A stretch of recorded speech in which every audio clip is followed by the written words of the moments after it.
Hey man, Oh my God! Hi, Ed Sheeran, dude. Thank you going so much. on? I was just wondering if I could speak to one of the best-selling artists and the greatest singer-songwriters of our generation. So thank you so much for your time. Man, you're being very sweet. Thank you. Thank No, you. but it's true. I really appreciate it. How are you doing, man? How's it going?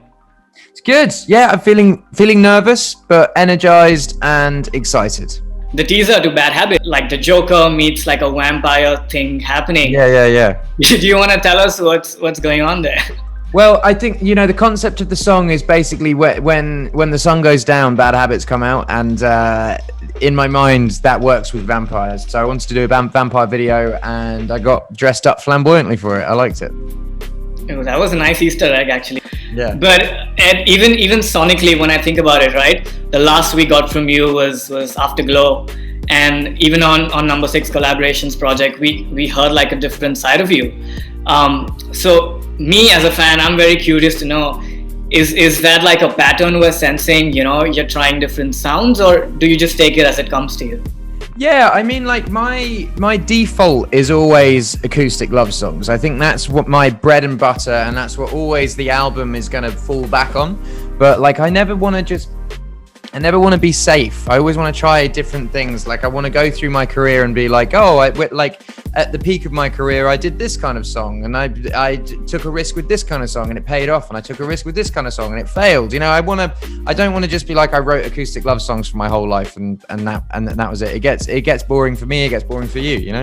I'm never gonna say I'm gonna get bored of your acoustic love songs. I mean, we love all your music, but if you could, do you think there's some of that old Ed also that we might listen Oh, on to mate, new I would album? say there's 80% old me on the album. I'm like the collaborations project. The whole point of doing it was the whole thing was going to be different. All of it was going to be different. But if you listen to Divide and Multiply and Plus, they all kind of have a similar energy, and this next record is the same kind of energy. But what a year it's been for you, Ed. First of all, congratulations on becoming a father. Thank you. I'm sure that's absolutely mad. At the same time, we're also celebrating 10 years of the A Team, right? And oh my God, that song is just so profound, especially for me. I love it so much. And if I were to ask you, in these 10 years, how, like, did you ever see yourself today where you are, and how has that whole decade been for you from the A Team to now? It kind of feels like everything's snowballed year on year. Like my dreams when I put out the A Team did not include anything other than being big in England. Like, I just wanted to be big in England, sell out some theaters here, and that's it. And I think like the way that my career has progressed, like every now and then someone says, hey, do you want to tour India, or do you want to tour South America, or do you want to, and I just say yes, and I say yes and yes and yes, and it just gets more and more and more and keeps going. So yeah, I never expected to be in this position, but then when I look back at how I got in this position, it makes sense, because every step of the way there was a different building block that brought me here. It didn't just jump. 100%. And now that you mention India, Ed, you've performed in Mumbai not once but twice, and from what I remember, it was mad. It was packed because I knew I was there singing my heart out.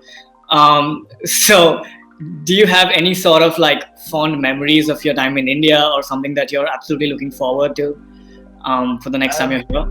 Well, Indian food's my favorite food. Like, so I had a lot of fun eating in India, and I think for me, next time I come back to India, like, I've only played Mumbai. I would love to play a proper tour of India and go across the whole country. So yeah, I would.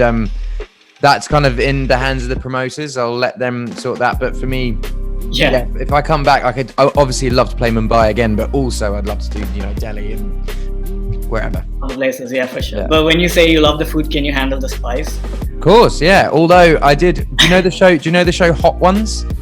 Yeah, You know of when course. people eat this? Yeah. I just did that, and it's like a different kind of spice. So I grew up eating Indian food. My house that I grew up in was next door to an Indian restaurant, like literally house here, Indian restaurant here. So I used to go around every day and get a curry, and I tried all the curries, and I can handle the file. You know, the file's like the one that I can handle. I can tell you sound pretty confident. Yeah. Yeah, but then I went to do hot ones and it ruined me. Like American spice is like man-made. They get a chili and a chili and they breed them, and then they get another chili and they breed them, and they get the hottest chili. But yeah, I can handle this. I can handle Indian spice. That's awesome. So yeah, can't wait to see you again in Mumbai and different cities in India. Just before I let you go, do you have a quick message for your fans in India and for fans across the globe, especially with new music coming out? To all my fans in India, I love you guys. I hope you're keeping safe and well and happy. And I'm going to be putting out some new music. Hope you enjoy it. And thank you for always being supportive and wonderful. And I'll be back soon. Awesome.